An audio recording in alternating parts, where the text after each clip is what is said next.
I just finished 30 days of the carnivore diet. Just meat, salt, and water. That's it. Grab a cup of meat stock. Let's talk about it.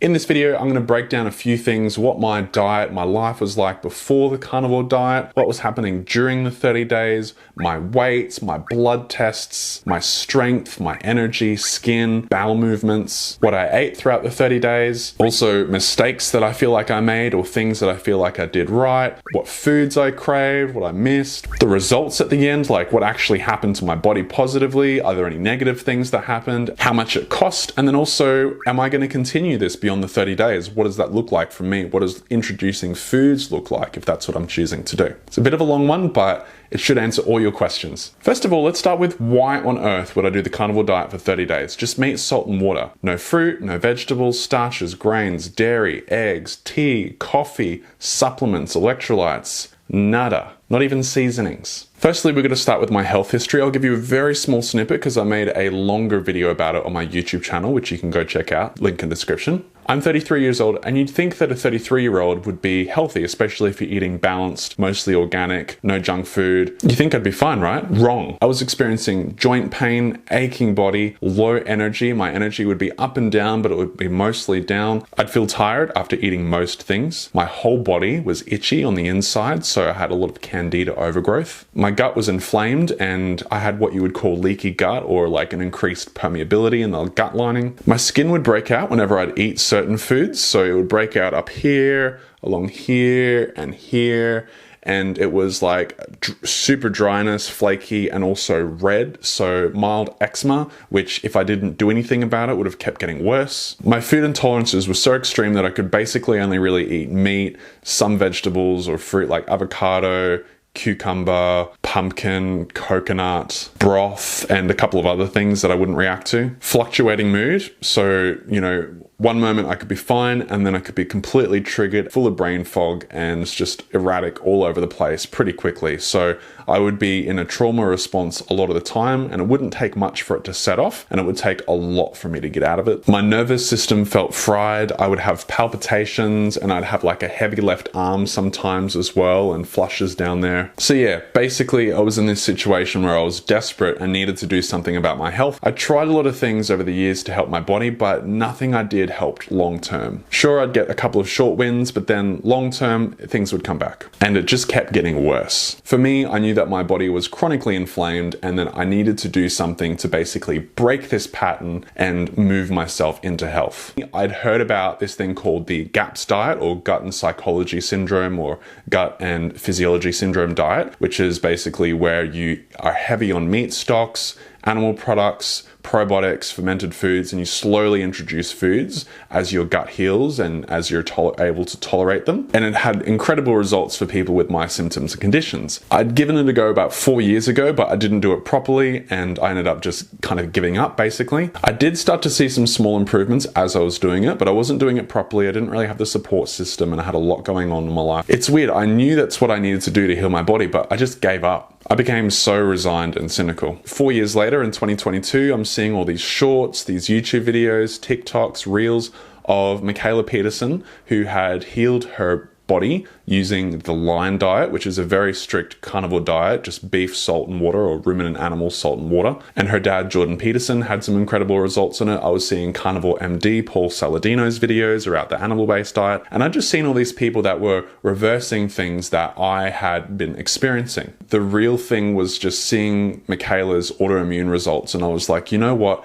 If she can reverse chronic stuff like that, and I'm not even in as bad of a place she was, then surely it can do something for me. And I thought, you know what, this is the perfect opportunity for me to just give this a crack. Before this, you would call what I was eating pretty balanced and healthy. Breakfast would be like porridge with berries and bananas, nut butter, maybe a bit of protein, chia seeds, something like that. Or I'd have a smoothie with similar fruits, berries, coconut milk or almond milk, vegan protein powder, sometimes collagen or chia seeds or flax oil, sometimes super greens or greens. Or when I could eat eggs without reacting, I'd have eggs and butter. Or I'd have like a paleo gluten-free toast with a bit of avocado or peanut butter on top, or a freshly made juice. Lunch would sometimes be breakfast as well, or it would be dishes that were like meat-based or sweet potatoes, or I ate a lot of potatoes, absolutely loved potatoes and sweet potatoes. And dinner would be very much similar, like a version of that, a slow roasted lamb cooked in tomato. My only vices were potato chips and corn chips, which I ended up cutting out just before August this year, I think, because of the sunflower oil in them. And I switched to avocado oil in my potato chips and just got rid of the corn chips. And I was eating hot chips, that was my other vice, but I got rid of those once I learned about how bad seed oils were, and I was not going to have that in my body. Plus, each time I'd eat hot chips, I'd react. My skin would break out here, it would be horrible. So even though you would call what I was eating healthy, my body would still react to things. So I thought, screw it, let's just do this carnivore diet thing. Let's slowly wean off all these foods. And I got to a stage where I was mainly eating beef, chicken, lamb, avocado. There's broth sauce mayo that's basically made of olive oil, broth sauce, a couple of other little ingredients. Sometimes I'd have dark chocolate, 85% or 95%. I would react to the 85% though. I'd have a little bit of fruit, but I was finding that I was starting to react and get irritable when I would eat things like blueberries or even banana. When I'd eat a lot of fruits, my whole body would itch, candida. Some vegetables like cucumber, carrot, but it just didn't feel right. And I would eat huge meals, lots of calories, right? 1,000 calories, sometimes more in a smoothies and dinner. But if I wasn't having meat with it, I wouldn't feel full. I'd still feel hungry afterwards. So I was doing this and I was actually starting to feel better, but I noticed that if I'd try to eat something like nuts, then my body would react and it would be all over Red Rover. It felt like I was undoing all the hard work that I'd done. So I knew I just had to go cold turkey and just jump into it. I gave the Lion diet a go first for 24 hours, kind of as a joke. You know those I did this diet for 24 hours thing? I'd always wanted to make a video on that. And I actually felt really good after it. I was like, okay, this is legit. I'm actually going to do this and give this a go. Plus the video blew up on social media, even had news articles like being written about it. I was actually really inspired because I had all these people that were rooting for me to do the carnivore diet for 30 days. And I'm like, well, I have this accountability. It's not just about me. It's also like, well, maybe I can inspire people and share my journey authentically. But yeah, that's when I was just like, sweet, let's just jump in. Let's do the carnivore diet. Here we are, just finished 30 days about 2 weeks ago. What is the carnivore diet? It's a diet that's based on eating exclusively animal products. Typically, it's meat, eggs, dairy. Some people do a bit of honey, and it's just stuff that comes from animals. I chose to do a meat-based one where it's just meat, no eggs, no dairy, because my body was reacting to dairy and eggs. And I'd also seen that in the Lion diet, or what Michaela Peterson did, that she went exclusively meat, and I thought, okay, that's going to work for me. What I did was kind of like a hybrid between the GAPS diet and also the carnivore Lion diet. I would be heavy on the meat stocks. I would have them every day, and I would have a lot of it most days. And then I would also have meat that was cooked in the meat stock because I felt like that was easier for me to digest. And I did split testing as well, where I would have meat cooked in beef fat versus the exact same meat cooked in broth or meat stock, and I would actually feel like I could digest the stuff that was boiled in the meat stock versus the stuff that was fried. So, and I did this on multiple occasions, the exact same thing, the exact same time of night on different days, and I noticed a difference. A lot of people were roasting me in the comments of my videos saying, why don't you grill your food? And it's because that my body didn't respond as well to it. Of course, there were times throughout where I did have stuff that was like fried and fat, partially because I needed the fat intake, but also because I just kind of wanted a break and I felt like it was my cheat meal. You know, it's like having meat cooked in fat, even though it was all kosher, it was all in the diet. I just felt like, yeah, I just needed a break, and it was better than having ice cream for me. So it was basically meat stock and meat, beef, lamb, and chicken. Those were the only meats that I had. Most of the stock was chicken stock, just because I prefer the taste of chicken stock over beef stock. I didn't eat much chicken because I just prefer the taste and the way my body was responding to the beef and the lamb. My body liked that better than the chicken, so I tried to not have as much chicken for that reason. The only snacky thing that I had throughout that time was like biltong, which is a South African type of jerky. It's just processed in a different way, and to be honest, it's even more delicious than jerky. I only found one brand that had just salt, white vinegar, and beef out of all the brands in the shops and the organic places. So I was very happy when I found that, because that was like a kind of like go-to snack at some points as well. But the bulk of the diet was beef and chicken stock. I started off by eating mainly like mince and rump in chicken stock, which I realized eventually that that was not the best way to do it. I needed stuff that had fattier cuts of meat and also meat that was on the bone, because if you're cooking meat on the bone, in meat stock as well, then you're getting so much more nutrients. You're getting all the nutrients from the bones, you're getting the marrow, you're getting all the fat, all the collagen, gelatin, which is so good and healing for your gut. So as I was including more of those, my body felt better. Whereas just the mince, even though it's like 20% fat, it's still large amounts of protein. And if you want to succeed on a diet like this, you do need a lot of fat. It can't be protein based. It does need to be largely fat based, in my opinion anyway. If you want to see exactly what I ate every day, I documented the whole journey daily on my YouTube shorts, so you can check that out. I've put a little link down below so you can check that whole playlist. From day 18 onwards, I was introducing things like liver and also bone marrow, which is absolutely delicious, and then also things like beef suet as well. But that is basically what I ate throughout the 30 days. Did I have a meal plan that I was following? No, I'm a pretty disorganized person. I was flying off the seat of my pants as well, and I was just doing things, I was figuring it out. How many times a day would I eat? Probably 2 to 4 times a day, typically around 3. My cues to food and fullness actually changed. Before this, I would easily be able to smash 1 to 2 kilograms of potatoes or sweet potato in a sitting, no problem. But on this diet, I wouldn't be able to eat beyond like 300 grams or 400 grams of steak or meat in a sitting. So my body was feeling fuller. It took me a bit to adjust to how that felt, but overall, I was just eating till I was full. Eventually, I started to work it out. If I ate too much, I would feel tired afterwards, which, makes sense. I figured that if I could eat to a certain point, then I wouldn't feel tired at all. And then I would also test it and be like, okay, further down the track, I tried to eat more, eat everything that was on my plate. Like I had 600 grams of steak in one go. And yeah, I definitely felt a bit tired after that. So I toned it back and found a really sweet spot in there as well. I found like I responded best to like the rumps or the meat cooked in the bone versus the mince, and the fattier stuff my body responded better to. Some days I'd wake up and have breakfast straight away, or I'd fast until midday. Some days I'd eat 2 times a day. Sometimes I'd have breakfast, skip lunch, and then have dinner. Some days I'd have lunch and dinner, some days breakfast, lunch and dinner, and then some days I would also have eat 4 times, but typically it was 3 times a day with no snacking. If I did snack, it would be on meat stock. I'd just sip on some meat stock throughout the day. Did I cheat on the diet? No, not even once. It was strictly carnivore the entire time. There's this incredible quote that was very impactful for me, and it's, "Nothing tastes as good as healthy feels." I'd heard it before, but Michaela Peterson brought it up quite a lot in some of her content recently, and I agree with her. If you eat something and it tastes good for a minute, 5 minutes, absolute tops, or even less if you're washing it down with some water or some sparkling water, those 1 to 5 minutes of taste could make your body react for days or even weeks. To me, that is not worth taste at all. And because I was desperate, and I was ready to do this, and I was sticking to it, and I was holding myself accountable to this, and I was not going to let myself or my son down or you guys down, I committed to it. And I made sure that I was eating enough most days so that I wouldn't be hungry. Social situations, eating out with friends and family. Now, to be honest, my life is very insular at the moment. A bit of a hermit these days. My life is mainly based around work and family. In 2023, I do plan on connecting with people more. I'm pretty much working, and I work from home, or I'm spending time with my family who already know what I'm doing and understand why. They've seen me try different things over the years and my different health journeys and different diets. So they're very understanding that I'm trying to do things for my body.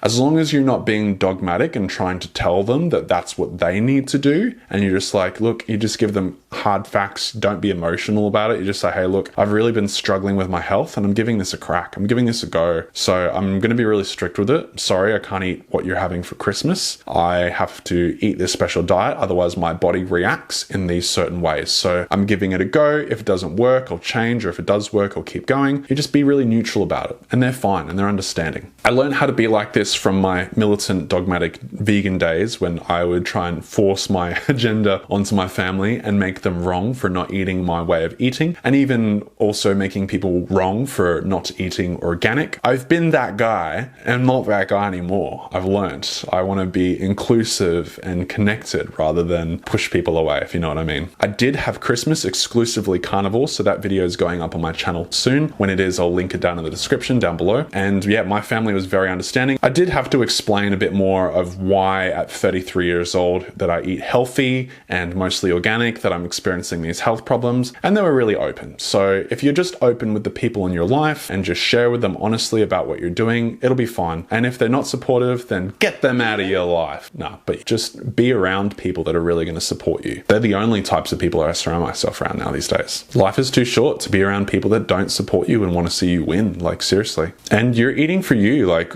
you're not eating to fit in, you're eating to nourish and fuel your body. That's how I perceive it. For me, I would rather be the black sheep eating something that's really working for my body versus try and fit in and eat what everyone else is eating and feel horrible and then not be present anyway. Just doesn't make sense. When I would eat out, I'd take like a little thermos with me. So I'd put my meat stock and my meat in there. I'd pre-cook it super hot and then I'd put it in this container, and then I would be able to take that with me if I'd go to the city or if I'd go somewhere with my son or if I'd go out and about. So that way I wasn't left with my pants down. There were some days though that I was unprepared and I thought, oh, I'll be home soon, or oh, it'll be easy to get this biltong jerky when I'm out. No, I was definitely underprepared some days, but I never broke it just because I was hungry. I just dealt with being hungry, which is not a good idea, but I was better off being like super hungry and coming home and then being a piggy than eating something just because I was hungry to break it. The days I was prepared were very helpful. If you're planning on doing this, or if you're already doing this, I recommend pre-making food, whether that's beef strips or lamb strips or some meat. Have cold meat, put it in like a little esky bag or a cooler bag, bring that along with you, just have some cold meats like that. Or you can put stuff in a thermos or have it cooked, or bring it along with you and heat it up on a friend's stove, or I don't know, something like that. If you really want it hot, then you can bring a little cooker when you go out with you or something like that, a gas cooker, I don't know. Or you can have biltong or jerky if you can find ones that's just basically salt, white vinegar if you can tolerate it, and beef. But some people don't find that they can tolerate biltong or jerky well, even if it's just sea salt, because the dry aging or the aging of the meat can sometimes have histamines, which can affect people with very sensitive guts. Did I drink coffee or tea? No, I did not drink coffee or tea. My body would react to coffee, even decaf organic. I'd break out in rashes, I'd feel irritable, I'd be anxious, I'd have nervous system flushes, I don't know what you call that. I would have like these nervous system responses, so I was like, yeah, definitely giving that up. And I just wanted to do pure carnivore, so I didn't do tea or electrolytes or anything like that. Did I take any supplements? No. I wanted to do strictly 30 days of carnivore, just meat, salt and water, to see what it did from a scientific perspective of like testing to see how it goes. I didn't have magnesium, I didn't have vitamin C, vitamin D, nothing. Just meat, salt, water. The closest thing that I had to a supplement was a bit of liver, but that's it. And I didn't die. I'm still here. Prior to this, I was taking like supplements. I would take like a flaxseed oil. I was taking zinc and also bioflavonoid. A lot of that was in regards to recovering from my surgery, which I'll talk about shortly. Did I have any cravings? Not really. Like I said, nothing tastes as good as healthy feels. And when I would think about food, I wouldn't think about, that's yummy. I would think about how it would make me feel afterwards. So that was definitely helpful. The food I craved the most was probably honey. I was just kind of like craving carbs and I just wanted honey or maybe like a smoothie or potatoes, but it wasn't like a strong, I need this kind of a thing. Or like one time I did make pancakes and banana bread with my family and that did smell very good, but it wasn't like, okay, I'll just break it for this moment. I'll just cheat. It was never like that at all. I was going to be close to eating honey one day, but I'm like, let's just push through. What am I looking forward to introducing most? It's whatever I'm available to eat next on the GAPS diet. In the GAPS diet, you typically have a lot of probiotics, which I didn't do in the 30 days because I just wanted to keep it pure, see what happened for 30 days. And afterwards, I started introducing some probiotics, gave raw egg yolk a try, gave a bit of avocado a try, but basically my body reacted to the egg and the avocado, but not the sauerkraut juice. And I'm just going to stick with that for a little while. In the GAPS diet, as your body starts to heal, as your gut heals a bit more, you can start to tolerate more foods. Libido, there was no increase for me. In fact, the opposite, because I was feeling up and down the whole time. But I'm on day 44 or 45 now, and I've definitely noticed in the last week or two, probably the last week, that there has been an increase in my masculine Energy. Poops. What were my bowel movements like? Well, I documented it basically daily, and I was really curious to see what happened, and I'm sure a lot of people are. I thought either I was going to be constipated or have diarrhea, or a blend between the two. To my surprise, I was not constipated at all. Prior to doing carnivore, I mean, you're getting all that fiber, right? So I'd do a really good bowel movement every day. You know, they'd be good, big, solid ones, but they'd be super stinky. A couple days into the carnivore, I was noticing that I was going to the toilet less. So instead of daily, it was like every 2 to 3 days. Initially, they would smell quite a lot. They'd be very dark, and some of them be like either dark green or just really dark brown, like almost even black one time, but they would still be a good shape. They'd be number 4, I think it is, on the Bristol poop chart. So that's this here. That's like the poop chart to tell you if your poo is healthy or not. Definitely a good barometer. But it kind of remained consistent around the 2 to 3 day mark. Sometimes I'd have a hat trick and I'd have like 3 days in a row, and then I'd do nothing for a couple of days. I did have diarrhea twice in that time, and I noticed that was around just after I'd gone through my little sick phase, or keto flu, or die-off, which I'll talk about shortly. Out of 30 days, only 2 days running. Now my body has adjusted to that. It's kind of normal for me to go every 2 to 3 days. Mentally, I'm still, you know, like, when you're used to going to the toilet basically every day of your life, and then you don't, and it's every couple of days, it's like, is this normal? Is this right? But they're all coming out fine. Like, my body's eliminating pretty well. I mean, the fact that they're not smelly, that's huge. I used to be a farting machine before this, especially when I was vegan. That was even worse, but my farts would be rank. I would have to say, don't come in, let me just air the room out. I was worried if I would fart out in public, that people would notice that it was me. I'm sorry to my son, but like, when he was a little boy and we were out and about, I would like mentally pretend that, oh, this was, because I felt a bit of shame, you know, having smelly farts. I'd pretend in my mind that he did the fart, that he was a baby, that he pooped his nappy, whatever, you know, but really it was me dropping an SBD. I don't have that anymore. I rarely fart as well. It is very strange, especially when you've been a tutor like myself. When I do fart, they're not smelly unless my body is like getting rid of something. That's huge. That's a huge win. My pee color didn't really change. At the start, my wee was smelling a bit more proteiny, but that has leveled out. And it's pretty normal now. If I drink more water, then it's clear. If I don't drink enough water, it's not clear. Standard. But it's not dark brown like some people say that happens when you eat just this way. Let's talk about broth versus meat stock really quickly. Broth is typically cooked for 12, 18, 24, 48 hours, right? To really extract all those nutrients from the bones. Meat stock, however, is only cooked for about 2 to 3 hours, maybe 4 hours, depending on how you're cooking it. And that is because the longer you cook the meat or the bones, the more histamines are released in the broth. And if you're sensitive or if you're healing your gut, high histamine foods are not supportive with that. You might get reactions. So the meat stock with the small amount or low histamines is much better for healing your gut. And that's what the GAPS diet recommends, is the meat stocks. So that's why I would have meat stocks and not bone broth. If you want the recipe for the meat stocks and everything that I've been making in this series, they are coming in January. So hold tight. Hit that sub button and you'll be able to get brothing with me. What were my favorite things in the 30 days? Really loved the super gelatinous stock. That's one of my favorite things to consume because I know just how good it is for my body. So always, that is my number one food now, is super gelatinous stock. Love it. Second favorite thing is probably meat on the bone that's cooked in the chicken stock. So you've got the chicken stock and then you cook a meat on the bone, like osso buco or lamb neck or lamb shanks, and then you cook that in there. That is delicious too, because that's super gelatinous again, plus you've all got those delicious fats. I did really like though the rump or the sirloin cut into strips and then cooked in the meat stock. That was really delicious and yum, because you're having like these beef strips, it feels a bit more normal, right? It's like if you would go to a Vietnamese restaurant and you'd get a pho, I don't know how to pronounce it, sorry. And they would give you all these vegetables in there, they'd give you meat strips in there too, noodles, seasonings and those sorts of things. It's basically like that, but without the seasonings, the noodles are the vegetables. So, yeah, it sounds really appetizing, Rory. You get to learn to love these things. And I actually wake up craving these foods. Like, I cannot wait for my next meal right now. You know, I'm just kind of thinking about it in the background. My other favorite thing that I ate was really enjoyed the bone marrow. Absolutely delicious with a bit of salt. Really nice, super nourishing. Didn't really enjoy the liver taste-wise. Still don't really enjoy the taste. I have to chop it up finely and also fry it in a bit of fat for me to enjoy it, like be able to get it down properly. My ability to consume liver has increased increased as I've gone on. It's not a staple, it's not a daily thing. It's kind of like every second day or every couple of days, I'll have like a good amount of liver.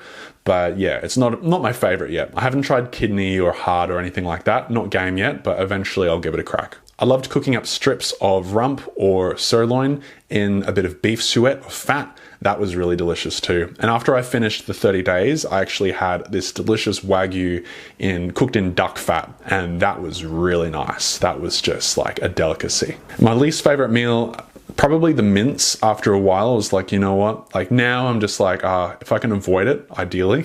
It's not my favorite thing because it's bland as, it's super bland. At first it's like, yeah.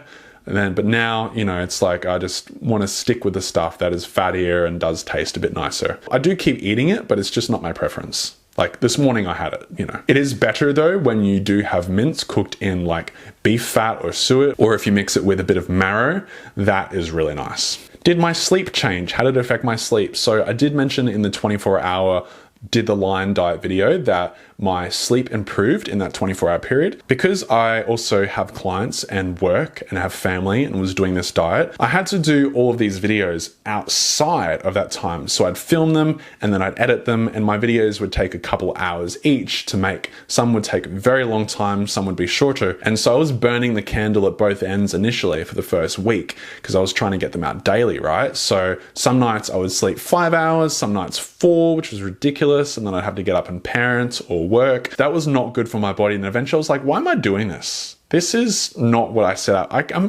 came to heal my body, and I'm like stressing myself out a bit more. So I started having more sleep and I was feeling better. When I would sleep, I would get better sleeps than I was having before I started this diet. So I have noticed an improvement in sleep. I do need to have a good 7 hours minimum to feel rested though. I mean, like all of us do. And I'm noticing that if I don't get much sleep, because I'm not running on coffee or stimulants, it's harder to kind of like push through the day. I would need a nap instead of having a coffee to pick me up and go. But that's not a bad thing because I'm not pushing my body with caffeine. But those nights that I would have a normal amount of sleep, they would be deeper and they would be better, and I would wake up feeling more rested. That is a plus because, I would eat foods like potatoes beforehand, or what I would eat, my sinus would feel clogged. I'd feel like I'd have sleep apnea and wouldn't sleep throughout the night, and I'd wake up tired. Big tick for that one. The sinuses are still not fully resolved yet, right? Like I expect that to take a bit of time as like my heal my gut, but they have definitely improved, especially because I'm not eating foods now that literally within minutes I could feel it in my sinuses. I could feel my head kind of clogging up or getting a bit blocked. It's crazy. Coming into 2023, I'm going to be prioritizing sleep more, definitely going to bed earlier as well, waking up earlier, because I would go to bed late and wake up kind of late. I feel like if I did the sleep thing better and I wasn't making these videos, then overall I probably would feel better as well. Energy levels, what happened? They fluctuated. If you watched my series, it was up and down most of the time. And people are like, you don't seem to be getting any better.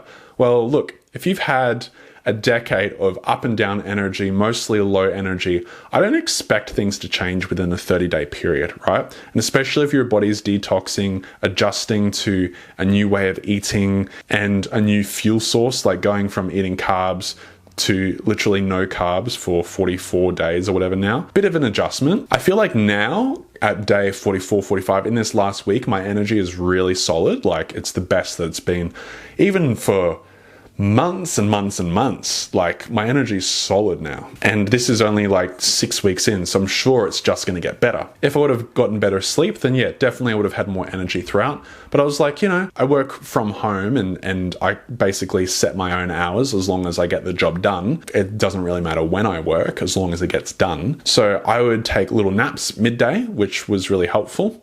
Very grateful for the opportunity to do that. Some days when I was not feeling great, I would literally take like 2. Some days I'd be absolutely useless and I'd just be wiped, right? Some days I'd have a bit of energy, so like I started to do CrossFit again or working out again. But overall, yeah, no, not much throughout 30 days. But after now, around the 6-week mark, big win. So yeah, definitely results on that behalf. Weight changes. Now, I didn't go in this to lose weight at all. In fact, I wasn't really going to weigh myself, but you guys wanted to see the weight, of course, understandably. I'm glad I did weigh it as well because there was a significant notice in the weight change. Now, I normally hover around 69 to 70 kilograms, which is about this much in pounds, no matter what I eat.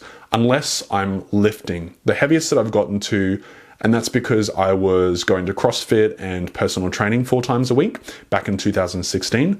I got to about 77.8 kilograms, I think it was, which is this much in pounds.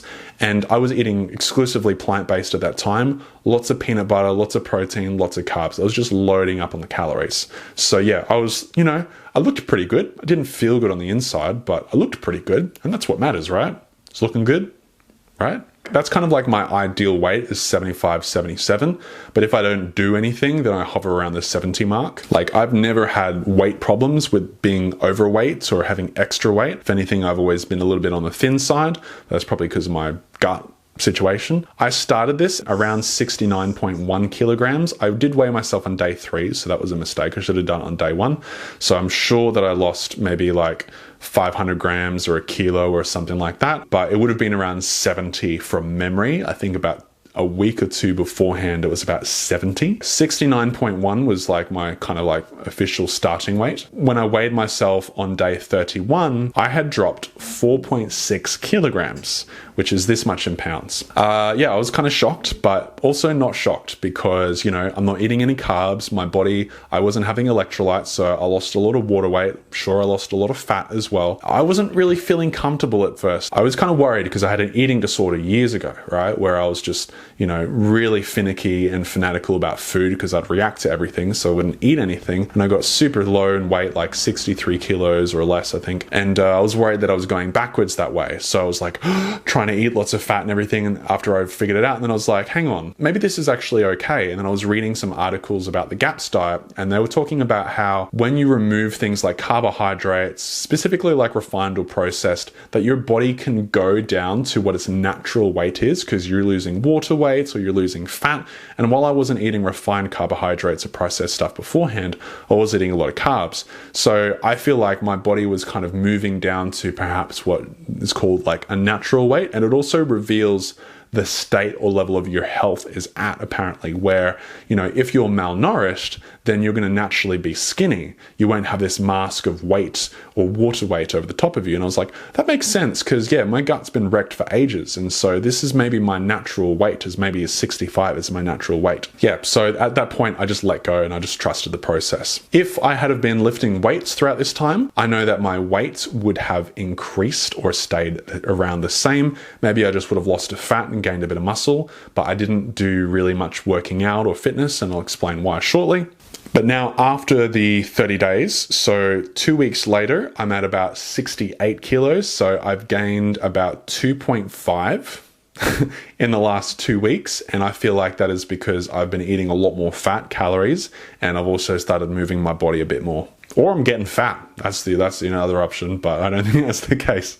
Plus, I'm also having electrolytes now since I finished the diet. So that I feel like is all contributing to me gaining the weight. If you're a bro, or if you're like the gym, or you're like gaining weight, etc., don't be alarmed by my weight loss. It's just because of that was my situation. We're all different. We all have different goals. Obviously, if you have certain goals or macros, you'd focus on sticking to those. But for me, I wasn't focused on counting calories.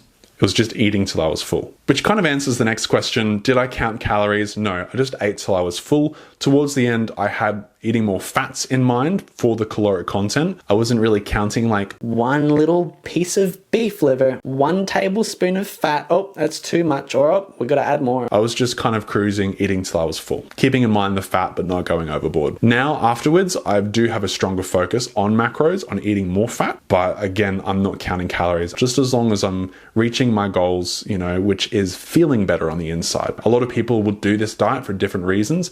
My number one goal is to feel good on the inside because I've been stronger, but I didn't feel good on the inside. So now if I can do a bit of a trade-off for weight versus health, then I'm fine with that. I'm very curious though to see where things go in the next maybe like 30 to 60 days, maybe by day 90, because I'm starting to lift weights and I've got energy to move my body now. Curious to see if I can get up to my goal weight, which would be really cool. I will keep you posted on like a day 60 update and then also a day 90 update. I'll keep you posted on like a 60-day update, maybe even a 90-day update, see how we go. Body odor. Did I smell? Funny enough, no. There was a couple days where I did, where my body was releasing, but no, throughout the 30 days, I did not smell, which was really surprising. If anything, I kind of smell a bit now because I'm like, my body's kind of like detoxing. My liver's working overtime at the moment, just like trying to get rid of stuff. But overall, I didn't smell, and even my breath wasn't bad too. I don't wear like toxic deodorants or aluminium deodorants or anything like that anyway. I typically use essential oils or natural deodorant. I found that I didn't have to use any for most days of this, which is really cool. Saves a bit of money too. What happened to my skin? So this is day 1 of the 30 days, and this is day 30. I noticed that my skin cleared up significantly. My skin at one stage had this really beautiful glow to it, and I was being commented on by my friends. It's like, your skin looks really good. I'm like, I know, this is amazing. And I've been really stoked on that. There has been some times where it has flared up a little bit throughout the time. I don't expect that to be resolved within 30 days, you know. As long as I stay and stick to the plan within this, then it's fine. I came into this thinking 1 to 2 years, not 30 days, right? The fact that I'm seeing huge results with my skin in this time is just incredible. And someone who, you know, had a lot of self-confidence issues with acne and pimples growing up, for me to not have to really worry about my skin or that what I'm eat's going to flare up, or if it does flare up, it'll go down within a couple of hours or like within an hour or two. I'm really happy with that as a result. Joint pain, has that changed? Absolutely. I used to feel aching pains in my joints, sometimes literally right after I'd eat. I'd feel pain in my wrist or my joints. That's gone down 80, 90, 95%. I don't know what percentage, because I know that it's only like 30, 45 days. So I'm sure that down the track, it will actually be a lot better as well. If I feel this good now, it's like, how good am I going to feel? So I'm just giving myself a bit more wiggle room. But yeah, I don't really feel joint pain. I went running yesterday. I don't feel joint pain when I'm running. It's actually helped my knee, which had an injury from rollerblading, the tendons and stuff like that. And I couldn't really rollerblade or run without it hurting or even squatting. And now that's feeling so much better. And I haven't changed anything except for diet. To be able to stop skin and joint pain without taking medications or topical creams or anything like that, that's pretty amazing.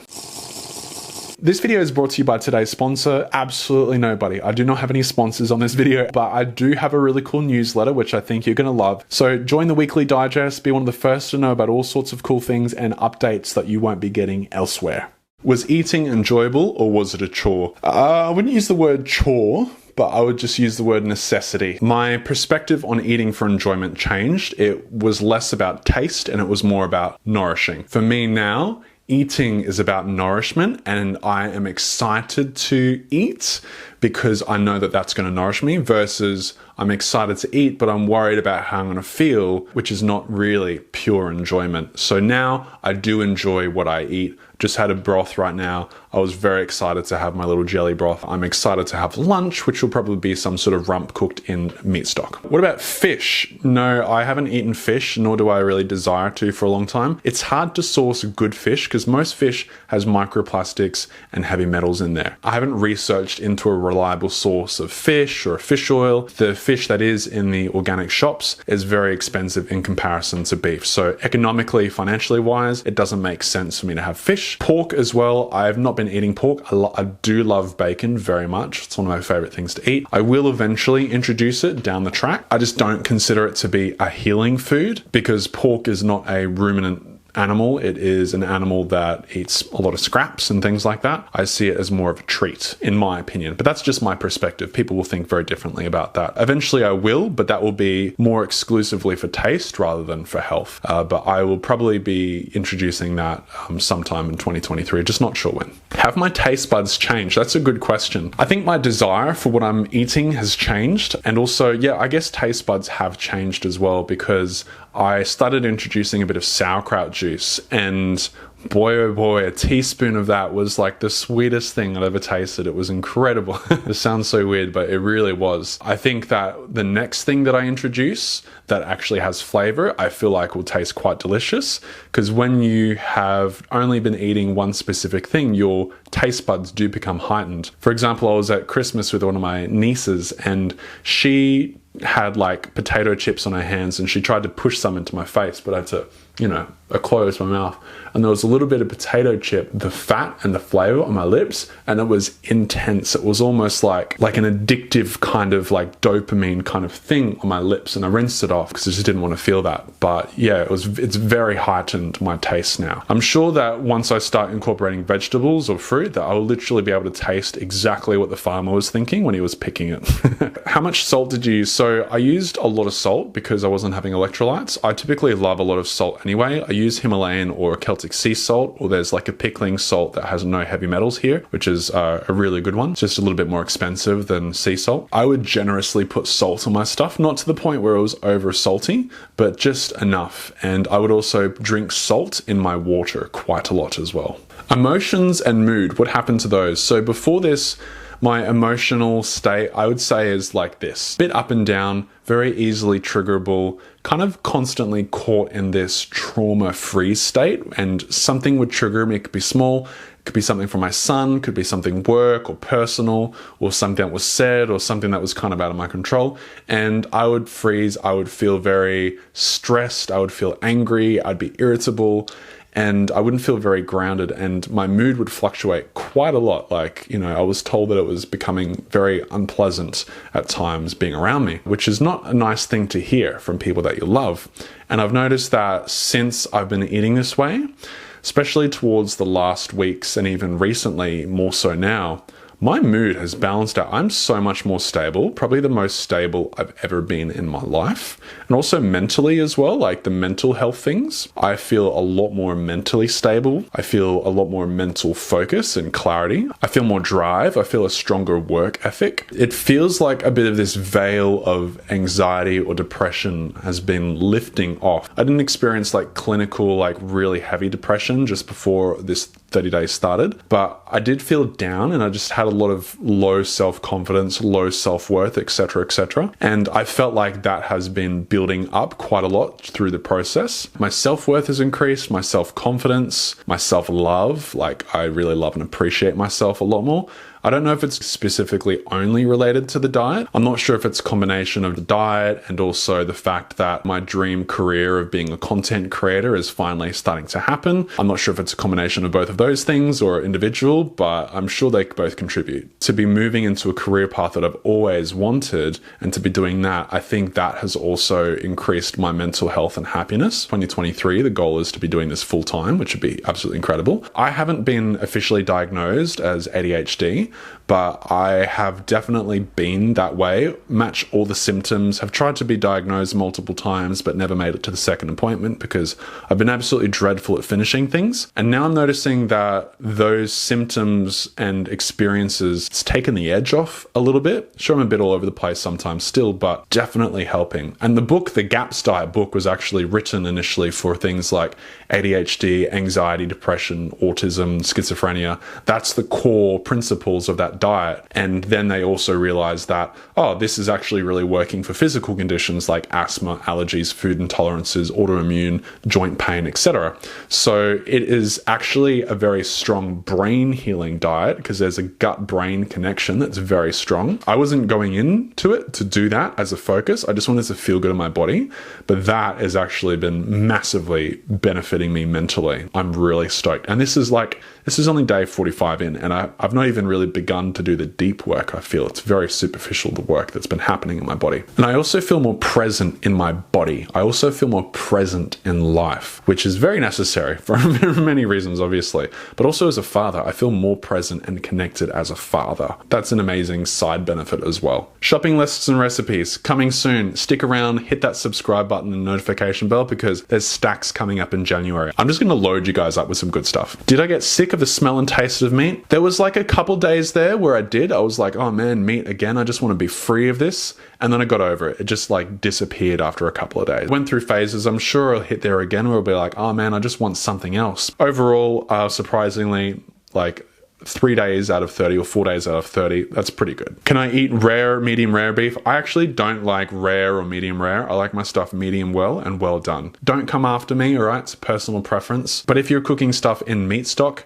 then it's going to be well anyway. What's your opinion of the modern balanced diet? I think if you can do it, do it. If you can't, then figure something else out. We're all different. I can't speak for each individual person. For example, the blood type diet, I'm not supposed to be eating red meat, but this is the best I've felt in my life. So I don't believe in one diet is suitable for every single person, not even carnivore, not even vegan, probably not even animal-based. I don't know what the perfect diet is for you and your situation, but all I can say is that everyone would benefit from meat stocks. How long did the flu stage last? Okay, this is a great question. So around day 17, 18, 19, I actually had like what's called the keto flu or a die-off or a detox, whatever term you want to use for it. And I felt horrible. I had low energy, I had headaches, my body was aching, I felt like I was coming down with something. Didn't feel like the flu or anything, it literally felt like my body was just like processing and clearing out this stuff. I felt absolutely dreadful that day. The next day I didn't feel so bad, but I still kind of had the headaches, I was extra thirsty, my throat was itchy, I was even more irritable, just low energy. The next day I was like, yeah, didn't feel as bad, but the day after that I felt pretty bad. Like I had throbbing headache, I couldn't get to sleep for hours, and the only thing that really gave some relief was having like an Epsom salt bath. But then after I had the Epsom salt bath, I stood up and I felt like I was gonna die, so I went and just slept and rested for a bit. Then I had horrible sleeps all throughout the day, and then I think after the day after, I had my first like runny poo as well. My body was just clearing out. I'll do a video a bit more on like the die-off process with GAPS eventually. It really messed with me for a couple of days.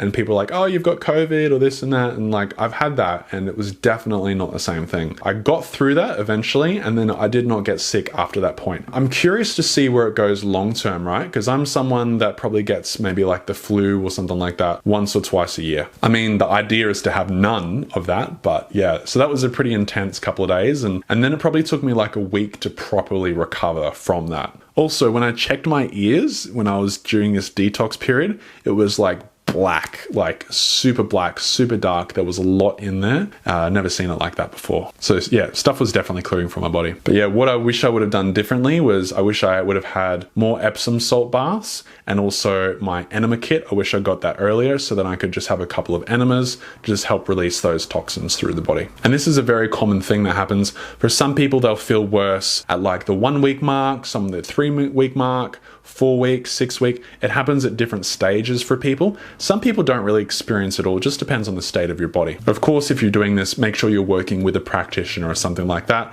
Don't get advice from strangers on the internet, even your boy from Rory's kitchen. I didn't weigh body fat percentage or anything because that's not my focus or interest, but I definitely would have lost body fat for sure. Was I guided by a professional? No, I wasn't working with a practitioner specifically. I really wanted to do this on my own with what I knew, and if I did need it, I had a couple of practitioners that I could have gotten access to like that. Make sure you do work with someone that you're doing this with, or you have backup, or you have that support there, because if things go downhill or spiral, you don't want to be Googling to try and figure stuff out. You want a really informed opinion, because people on the internet are not always the best thing to follow advice from. Okay, my sinuses, did they improve? They've definitely improved. They're not perfect yet, but I feel like the more I stick to and follow the GAPS diet properly, the sinuses will hear more and more. So that's just going to take a bit of time. And the more I dive deeper into fermented foods and the probiotics, I feel like that's really going to help the sinuses even more. But again, I don't expect it to happen overnight. Perhaps there's environmental sensitivities around where I live that might be affecting it too. I'm not too sure. All right, great question. Why no probiotics in the first 30 days? The GAPS diet is very heavy on probiotics and fermented foods because those things help with the gut and the microbiome and all the little buggies in your belly. But I just wanted to do strict carnivore for 30 days to see what would happen. And then I started introducing some sauerkraut juice for those probiotics afterwards. Did I notice particular foods creating more die-off than others? Well, it was basically just meat, salt, and water.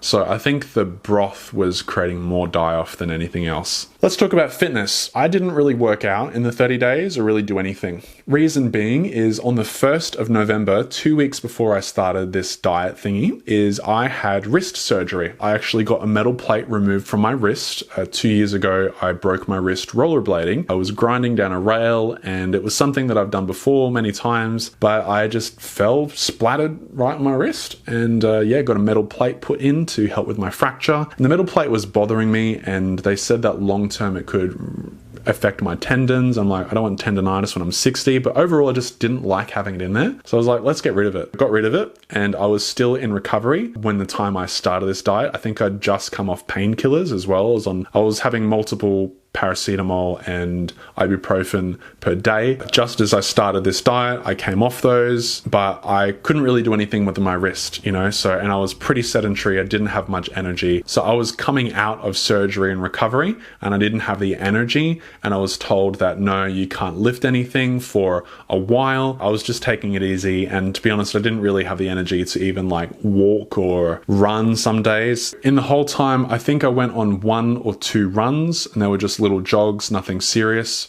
Puffed out pretty quickly, to be honest. And then I had 2 onboarding sessions at a CrossFit box, and then I had 1 CrossFit session, which I could only do half of. So I did start to work out towards the end, but it wasn't a focus for me at all. My focus was on gut healing. But now, after around this week 6, I'm just on fire. I am wanting to lift stuff. I wake up and I want to go for a run. I want to move my body. I'm running without my knees hurting. I'm running without feeling sore in my body afterwards, like in my joints, which is amazing. My sinuses don't go funny after I go for a run as well. It would feel really weird in my ears sometimes when I'd run. Almost every day I've got to move my body. Whereas previously it was I have to move my body because I probably should because I could be healthy. But now it's I have to. I'm compelled. I've got to lift stuff. I've got to run. I've got to jump. I've got to do things. I've got to move my body. I don't know if I've felt like this for years. For me, this is a really exciting feeling, and it's really great as a dad as well because I've got more energy to play, and that just means the world to me. So yeah, 30 days didn't really change, and I was still feeling weak as. Now you know why, but now come into week 6, I'm like, let's go, baby. And I will be putting more attention into CrossFit, weightlifting, and exercise because I want to get super strong now, and I just have this desire to do it now. Oh, this fly's annoying me. One thing I will say is more flies in the house when you eat this way because they smell the broth, they smell the meat. So just make sure you have a way to protect yourself from flies, fly traps, do whatever you need to do. Be clean, pristine with your meat. It's very annoying because I don't like the sound. But yeah, lots more flies. A lot of people have been saying you should eat fruit and honey because that's natural, animal-based. That's not what I'm doing. I'm not doing animal-based. I'm doing the carnivore and then moving into the GAPS diet. You eventually introduce things like fruit and honey, but very slowly in the GAPS diet. So I would like to try animal-based diet, but what I'm focusing on is GAPS. How do I feel about sugar? Did I miss it? No, I wasn't a big sugar person anyway. I never grew up being a big sugar person. I wasn't really allowed it because I'd react to it when I was a kid. I've always been more of a savory person, to be honest. So I didn't really miss sugar. Negative impacts on my health that I noticed. To be honest, it was just the energy that I noticed throughout. There was nothing significant that I noticed throughout the 30 days. But I'm going to keep going for a little while and I'll keep you posted at the 60-day mark. What kind of water did I drink? I always drink filtered water. Don't drink tap water on its own. Make sure you get a good water filter or spring water. Carbon footprint of the diet and how to counterbalance it by eating grass-fed, regeneratively raised stuff. How many kilograms or how many pounds of meat did I eat throughout the thing? I think my consistent was between 500 grams to a kilo a day. The sweet spot was around 750. So let's say that brekkie was 250 or 300, lunch was 250, 300, and then yeah, same for dinner is 250, 300. So about 900, 750 to a kilo. Some days I had very little to nothing, especially the sick days. Some days I had, but probably the max is 2 pounds, I don't need to eat a lot of food in eating this way. I see some people eating 4 pounds of meat on the carnivore diet. I literally have no idea how they do it. Maybe once I start lifting more, I'll probably feel like doing that. Let's just say a kilo a day, 30 kilos, what's that, 66 pounds, 792 pounds a year, or what's that, 360 kilograms, if I was just to sustain exactly what I'm doing. What about sustainability? All right, this is a great question, and this is something that I get a lot of in the comments, especially from concerned plant eaters and people that are just worried about this diet. We're told that animal products and beef is one of the major concerns or contributors to climate change, which I think is a load of BS. I think factory farms, for sure, they are definitely detrimental to the environment in so many ways, but regeneratively raised beef and animal products, they are actually better for the environment than obviously factory farms. They do no good. They're better than monocrop plantations, better than soy, corn, conventional mainstream agriculture like big ag. Those things are destroying the topsoil and they're destroying the planet, versus regenerative agriculture, which, you know, the cows are actually really positive for rebuilding the topsoil and everything like that. I think if you're focusing on grass-fed, organic, regeneratively raised and farmed, treated humanely, then I feel like that is far, far better for the environment than if we were going to try and all eat Impossible burgers. I think that stuff is detrimental for our health and for the environment. If you eat grass-fed and regenerative or organic, then those things are contributing to a better future for our planet. I will be making a longer video on regenerative agriculture and meat soon. I'm very passionate about this. When it comes to sustainability, is this diet sustainable for every single person to eat on the planet? I don't really know the answer. I'm not a scientist like that. I'm not a numbers person. What I do know is that not every single person on the planet will eat carnivore. Just like all the vegans think that every person on the planet should eat vegan, when the percentage is like this much of how many people are actually vegan on the planet, apparently. The reality is that not everyone is going to eat carnivore, and the percentage that do, if we have regeneratively raised cattle and animal products, then I believe that it can be sustainable. Have you considered the carbon footprint of the diet and how to counterbalance it? That's actually part of my mission with what I'm doing here. I really believe strongly in regenerative agriculture because we've got like 30 years of topsoil left, so we need to do something about it. Nothing is sustainable at this point except for regenerative agriculture. That is the only thing that is sustainable. If we kept trying to be sustainable with where we're at right now, then we're going to keep going like this. So we need to regenerate. The way you counterbalance this is by investing in meat, animal products that are regeneratively raised, and then also investing, giving your money or time to regenerative agriculture based organizations or farms, putting your money where your mouth is, putting your dollar where your vote is. Your vote with your dollars. Put your money into regenerative agriculture. That is going to be the best thing for carbon footprints or climate change or whatever, is rebuilding the soil and investing in organizations, businesses that are doing that. Syntropic agroforestry, regenerative agriculture and farming, those are some of the starting points there. I do plan on investing into that space when I've got the moolah and the funds to do that. I want to just basically be like Mr. Beast and just throw all of the extra money that I'll have into regenerating the soil. That's my mission, right? So I feel like that'll be infinitely more effective than giving money to climate change organizations that basically just gobble it all up and haven't figured out how to do anything about it. Okay, did it actually help my gut health? Since your gut is connected to everything, and the fact that my skin, my joints, my mood, my mental health, my energy, my clarity, my physical performance, yeah, I would say that it's definitely helped my gut health. Has it healed my gut? Definitely not. 30 days to heal your gut is not, I don't really think that's a thing. I think it takes time. Some people's will heal quicker than others. Mine is going to take a long time, I feel. Has it made progress? Absolutely. I will know when my gut is healed when I can introduce certain foods without reacting to them. I know that once I'm able to eat certain foods without reacting,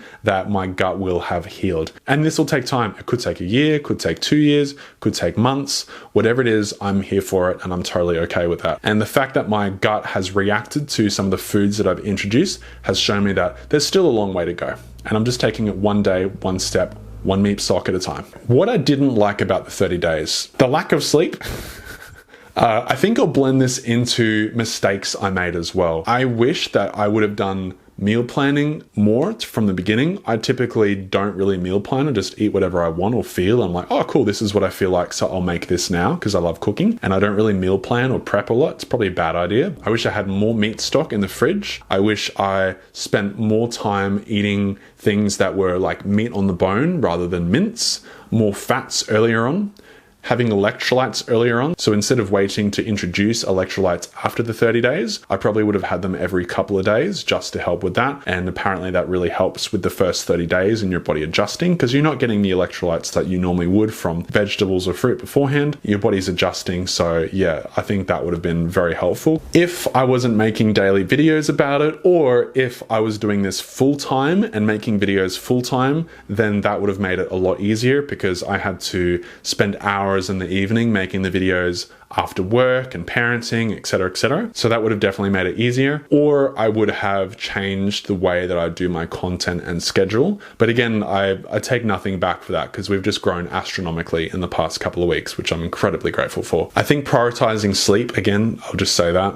I wish I would have taken it a bit easier on the exercise and not forced myself earlier. I think it was like, in part, I was just trying to show that I wasn't like a soy boy or like just weak, but I was feeling weak and I was healing and I wasn't feeling well because I just didn't want it to seem like things weren't working, you know? I just would have like looked after my body more, right? And been more authentic with the process. Like, no, I don't feel like working out right now. I'm not going to right now. I'm just going to take it easy and not push. But at the same time, I'm also grateful that I did do that because it's taught me a lot about what to do and what not to do, and also give you guys advice on what I would recommend and not recommend. If you're in a deep healing process, you shouldn't focus on building, you should focus on healing.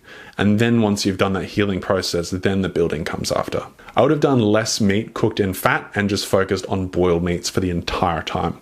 I would have drunk more meat stock, and initially I was making meat stocks that weren't very gelatinous, so I would have focused more on gelatinous meat stocks. I would have done a bit more research going into it, been a bit more prepared.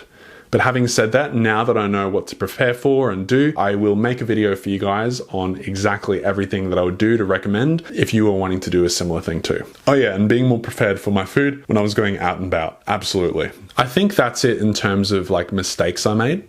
I can't really think of anything else. The things that changed most for me, yeah, I think I answered that one. The skin, huge. Joint pain, super huge. Now the energy, absolutely huge. Mental health, emotional health. And now I've got this incredible community, you guys who are really interested in my journey and you're taking steps towards your health, or you're already on the journey, or you're already further down the track. I'm so grateful for you guys and this community. It's just incredible. How do I feel overall though? Was it a success? Right now, after the 30 days, I'm in week 6 now, I feel great. I feel like this has been a great success. It's still early days, of course, and I feel like I'm just going to get better as time goes on, but I feel like it's been an incredible success. The intention was to reset and to start healing my gut and hopefully help my skin conditions and my joint pains eventually, but I didn't expect to get so many results, even mentally, emotionally, in those 30 days. So yeah, it's been an extreme success, more successful than other things that I've done. And I feel like also, like, I'm excited about the long term. I can't make any promises or say what's going to happen long term because we don't know. I thought I was going to be able to be vegan long term and feel good, but that showed me. So yeah, we'll see how we go long term. And I'm just going to keep you updated the whole way, you know, like we're in this. I'm here sharing with you. I want to inspire you guys. I want it to be real. You know, I'm not a guru. I'm not a nutritionist. I'm just a dude sharing his journey authentically as I go and sharing what I learned and what I know, and, you know, bringing in experts next year with my podcast and bringing in experts to have conversations with them too, to fill in the gaps. Yeah, I feel like it's been a huge success. I even had tears of joy at one stage throughout it because I'm like, I'm doing it. I'm getting them again. I'm doing it. After years of struggling, over a decade of trying to figure out what's going on with my health, all sorts of different diets, practitioners, spending tens of thousands of dollars, I finally cracked it, I feel. And I'm really excited to see what happens next. Great success. Would I recommend others to do it? At the end of the day, it's up to you what you do. I'm not a practitioner. I'm not a doctor. This is not medical advice. If you've experienced a similar journey to me, I'd give it a crack. Absolutely. I'd focus heavily on the meat stocks as well. I would say for a lot of people that GAPS is a really good place to start. But also, like, if you're really feeling called to do carnivore, definitely give it a go, for sure. Like, it's been transformational for me, but again, your body might react to it in totally different ways and it might be detrimental. I don't know. Check in with your practitioner, check in with someone that is an expert, check in with your body, monitor it and everything like that. Based on my personal experience, it's been well worth it for me. And if you have experienced a lot of different health issues over the years and you've tried a lot of things and they haven't worked, give it a crack. And if it doesn't work, try something else. But for me, this has been an absolute godsend. Okay, but how much did it all cost? Well, lucky for you, I kept receipts. Keeping in mind that I was eating mostly organic and grass-fed and organic is more expensive in Australia than traditional grain-fed conventional meat. Obviously, this doesn't include electricity or water, but it does include salt. Before I share the full budget, what do you think? Do you think it's higher, lower, or about the same as my normal food budget? My normal food budget around this is about 200 to 250 Australian dollars per week. Now, this amount, it could be a little higher or it could be lower than what it actually is because I had meat that was already in the fridge or freezer from beforehand, and I did my best to take that into account as well. But at least it gives you a rough idea. Drum roll, approximately $881.53 in Australian dollars. And that works out to be about $29 a day or around $220 a week. That can't be right. That's actually really cheap. No. Let's say that maybe it was $1,000 that I spent in the month, right? 240. That's actually really good. I was thinking here it was going to be like 300 or 350. So that's in the range of my normal budget. I'm actually shocked. I'm impressed. For me, that's sustainable. As you know, that my personal preference is for grass-fed and organic because it is better for the environment, it is better for the animals, and I feel like it's better for our body because it has higher omega-3s. If we feed cows grains, maybe it's got a bit more marbling, maybe they've got a little bit more fat, but they've also got more omega-6s. If that's all you can afford or all you've got access to, then that's infinitely more healing than an exclusively plant-based diet based on beans and legumes and grains. Go for it. But for me, because part of my income is allocated to our health and I prioritize it, I don't spend money on anything. This is a Target shirt, organic cotton. I think it cost me $8. I spend very little on anything. Even if I was making crazy money, I would still be very frugal. My focus would be on my health, my family's health, making sure all of our needs are met, and then putting all that money basically back into content and also regenerating the soil. I don't really like material things or stuff unless it helps me with my work or creativity or things for my son. I don't spend money on stuff like that. I don't go out to eat. I don't go out to restaurants. I don't drink alcohol at all. Haven't for years. I don't spend crazy money on hobbies. This is my hobby and it's a tax write-off because it's also my business. Also, I'm not on medication. I have readjusted my budget. Sure, it means I've got a little bit less to put away in savings or put on debts or things like that. But for me, health is absolutely worth it. Here in Australia, meat is definitely more expensive than grains. It depends where you get your stuff from, right? But my local butcher, it's around like $35 for a kilo of grass-fed rump steak. Compare that to 1 kilo of rice, which you could get for $1 or $2. So it's definitely going to be a lot cheaper to have rice and fill your body up. But when you react negatively to rice like I do, spending, I guess, 30 times as much on meat is worth it because I would rather spend more money on my health now and feel good than be sick my whole life and then I've got money at the end of retirement and then I can finally live my life, but I've probably got arthritis or I'm probably dead. For me, it just comes down to value. If you're not earning enough, then I would look at side hustles, a way that you can earn more. I would look at cutting your budget in other ways. Do whatever you can to basically prioritize this for your health if you need to. If you're not in a position currently to do organic or grass-fed, then just eat the best quality stuff that you can find. Another thing you can do is you can go to local farmers, you can find and you can buy whole cows or whole lambs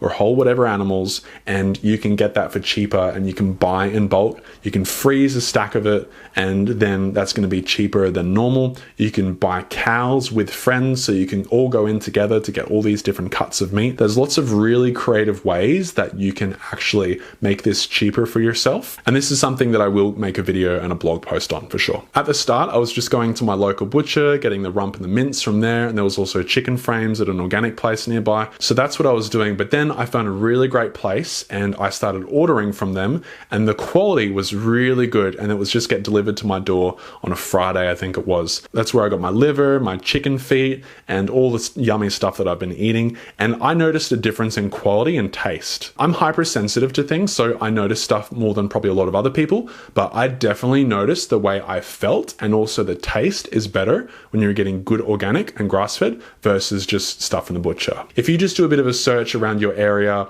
wherever you are in the world, you will find really good places that can deliver, or you can go to local farms, farmers markets, etc. I really like ordering online because I'm really busy and I like to just have the convenience of that as well. But yeah, sometimes if I need to, I will go down to the organic market locally or a local butcher if they've got meat. You can also also go to your butcher and ask them for specific cuts if you want them, like meat on the bone, off cuts, fatty things, suet. You can ask all sorts of things from your butcher, and usually they'll be able to help you out with a package, because that's the stuff that most people don't buy, because they don't know that's the best stuff, right? So just go to your butcher and ask them if they've got it. Or even if you go to an organic delivery place, you can ask, hey, have you got all these offcuts? That's the bit I want. And sometimes it'll end up being cheaper too. Some countries around the world, I've seen in the DMs and comments on my videos that it's actually cheaper to get like pork lard than it is like olive oil or something like that. So it'll be different in every country you're in. In Australia, because of the strict organic certification bodies, organic is more expensive here. It's crazy. I think it should be the other way around, where conventional is more expensive, because they should pay to be able to sell us stuff that does have pesticides and all sorts of things, and organic should be, you know, much cheaper, but it's not the world we live in currently. So it is more expensive because they need certifications and everything like that to uphold a certain standard. Maybe one day it'll be a lot cheaper, but for now it is a bit more. But in my opinion, it's worth it. And the final results is the blood test results. Now, I got these blood tests done around day 4 of the 30-day challenge, and then also day 31 or 32 of the challenge. That's just when I could get in because the doctors and everything was really busy, plus I had to fast. Now, I'm just going to chuck them up on screen while I talk so you can have a bit of a read and listen. Now, I'm actually not going to go through the exact results because I don't really know anything about blood tests.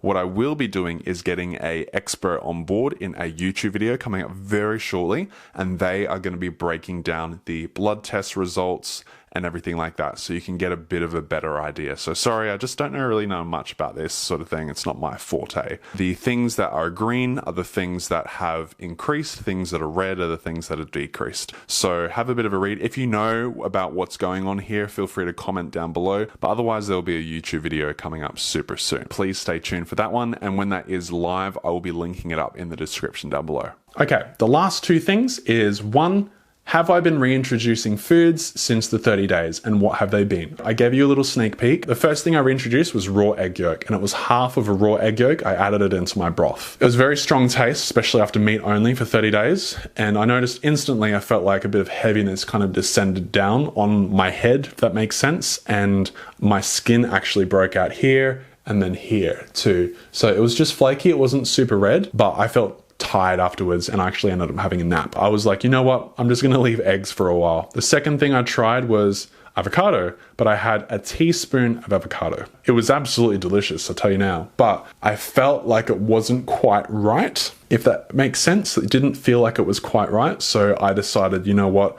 I'm not going to do avocado right now for a bit. I thought I'd have runny poos after eating them, because that's also a sign in gaps of like, okay, it's too soon to introduce. I didn't have that after eating either of them, but I just felt like I'm just not ready for that right now. The third thing that I introduced was sauerkraut juice, which is beneficial because of all the probiotics. I just bought an organic one from the store. No actual sauerkraut, just the juice. I introduced a teaspoon, right, into my broth. So I tried the egg, and then I waited 24 hours, or I think 48 hours. Then I tried avocado 1 or 2 days later, and then I waited another 24 to 48 hours, and then I tried the sauerkraut juice. The sauerkraut juice, as soon as I had it, it was a fart straight away. I felt it go straight through me, and that's not something that happens when I eat normally. It wasn't a smelly one, but it was a fart. But then what ended up happening was, I think it was that day or the next day, I had a really big bowel movement. It's kind of like it just cleared a lot out of me, but it was still really solid. Number 4 in the Bristol chart, and it was the biggest poo that I'd done since the start of this challenge.